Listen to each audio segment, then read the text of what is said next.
All right, Chris, let's jump in. So what are we All doing right. today? Which one do you want to talk about your article first? Yeah, let's get that out of the way because you know what? That's a good place to hit the topics. So I did this article. I responded to those people, Harry, by the way. Uh, I'm always curious, right?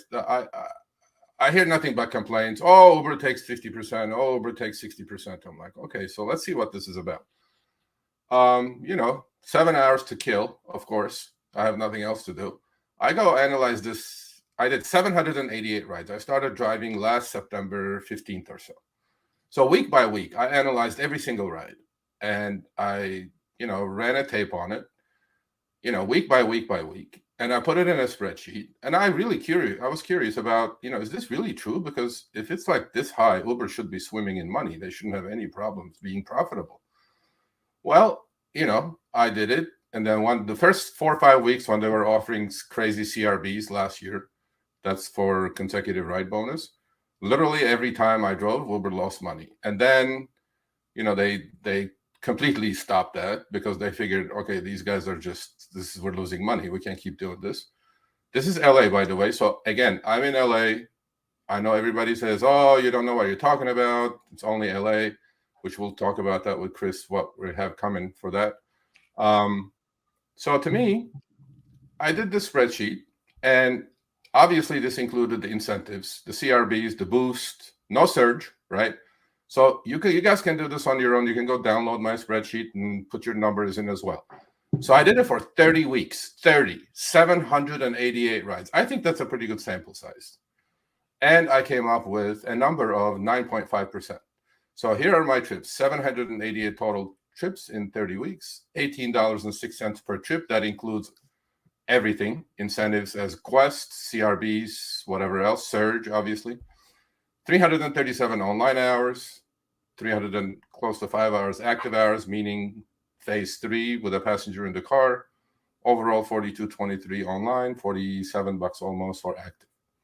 Now, a lot of people say, yeah, you're in LA, you're lucky, you do this, you do that. I'm like, okay, fine. So we're going to talk about the summer slowdown in a minute. I'll bet you anything that even with the slowdown, if I get out there, which I'm going to test that out. And by the way, here's the spreadsheet. Please go to the article and take a look at it before you make any judgment, because I know a lot of people, I expected actually a lot of people saying, oh no, they take 60%, 70%. Yes, did they take 50, 60, 70% on certain rides out of, let's take the first week where Uber lost 8.14%. Okay, out of those 29 rides, there were some that they took 50%, 60%, but overall, they ended up losing money. And you guys can do this. And instead of jumping to conclusions and saying, yeah, Uber takes too much money from me, I'm like, do it. Let's see if it's true. Let's see if the 50, 60 on average is true. On average, they made 9.5% on me. Now, you have to understand this is 9.5% that they have insurance, obviously, for phase 2 and phase 3. They have all the overhead. They have 23,000 employees, all the other commitments. Maybe that's why Uber is not making money. So to me, my numbers were at 9.5%. And I'm going to end this with saying the only reason they're at 9.5% is because I only drive when they show me the money. And I try to stack all my incentives.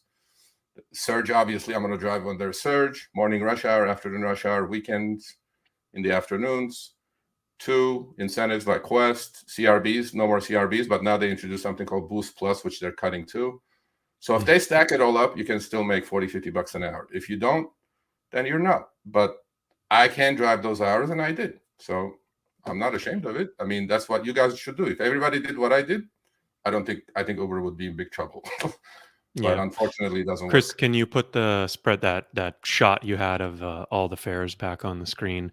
Because I think one thing that stands out to me is like there are weeks where you did this analysis, right? And I'll be honest, Sergio, right? Like I told you many times, I was like, wow, I'm surprised it was not 9-10%, right? I would have guessed, right? Like it's higher, 20-30%, because we've analyzed this before in the past too, because of this exact thing. Obviously we all know Uber on certain, well, maybe not we all know, but like Uber on certain trips, this, right? If they do a flat rate surge and it's a really long trip with a high multiplier, the passenger still pays that and Uber pockets the difference. That's why on some fares, no one's arguing.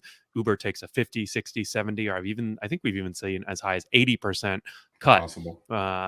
We've got an article, I think, that's like, what's the highest commission Uber's ever taken? And I feel like someone posted an 80% cut, and it's that situation right there. But on average, the overall commission that they take, I know drivers don't like to hear this, but it's a lot lower. It's probably closer, in my opinion, like 20 to 30%. And then in your analysis, what you found, it was 10% because you're stacking all those bonuses, all those incentives, right? And I think mathematically it makes sense, right? If Uber's normally charging $10, they keep their 25% and then, charge a service fee. It's like in that 30 to 40% range. But then if they pay back, a $3 or a $4 per ride bonus or something like that, right? Then obviously their cut now goes down. So it's like kind of simple math. I don't even know that I'm really defending Uber here, but I mean, that's just what it is. And I feel like anytime, of course, predictably, we got a few comments and emails that I forwarded to you. And, people said, oh, no, that's bullshit. Uber takes 80%. And I said, okay, take the spreadsheet, go fill out your numbers, and then I'm happy to review it. And of course, how many of those people actually did that? Zero. None. So. Yeah, because, the other thing, Harry, is if there's a trend here. If you look at the overall numbers from week 1 to week 30, right? So all the losses, by the way, Uber incurred were like the first 10 weeks, 8 to 10 weeks. All the negatives are there, right? After that, no negatives. You know why? Because they stopped the CRBs.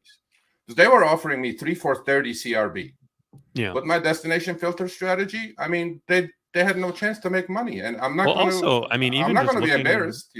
Looking week to week, it's interesting how like on week of April 4th, for example, was like their take rate was 7%, right? And then the very next week, it was 34%, right? And obviously, that little bit depends on when you're driving and when and where you're driving. But I think it is interesting that it can vary a lot, and that's why if you ask drivers how much Uber takes, it's like you'll hear numbers all over the place: 30%, 40, 50, 60, 80, right? And so I think this is like one thing that Uber sucks at. Like, they're terrible, right? Like, most drivers think Uber takes way more than they actually take, right? And so it's like, who cares what the actual number is? Like, the perception of what they take is really high. So if I'm sitting there at Uber, I'm like, wow, I'm doing a terrible job right now, because we might only we're taking like 20, 30% from drivers, 10% from drivers from Sergio, right? And it's like, but drivers think we're taking 80 or 70 or 60. Like, that's a big difference. Like, they're really not doing a good job here.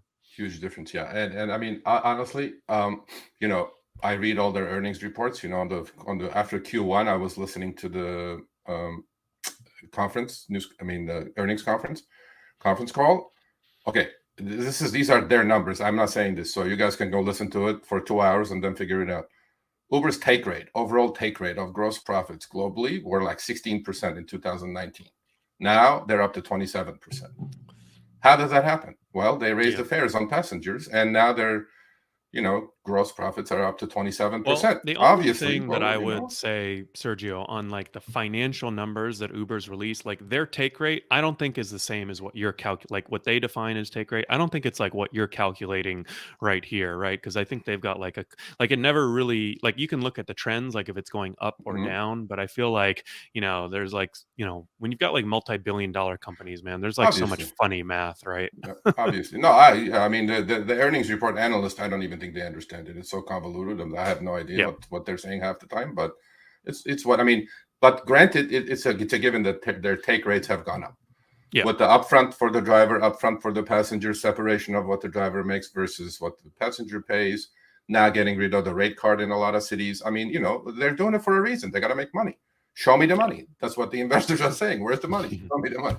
So, that's where we are. So a lot of people are saying, on commenting, saying, oh, yeah, whatever, Sergio's this, they got to pay us fairly. Bro, you signed the TOS, you're driving. I mean, to me, it's like this complaining needs to end at some point. All right, thanks for watching. That short little clip was from our live stream, Show Me the Money Club with Sergio and myself, Tuesdays, 6 p.m. Eastern, 3 p.m. Pacific. Make sure you subscribe, turn on all notifications so you'll be notified when we go live, as well as all of our awesome content. Make sure to check out this video right here, which will take you to the entire live stream, or check out this video right there. All right, drive smart, everyone.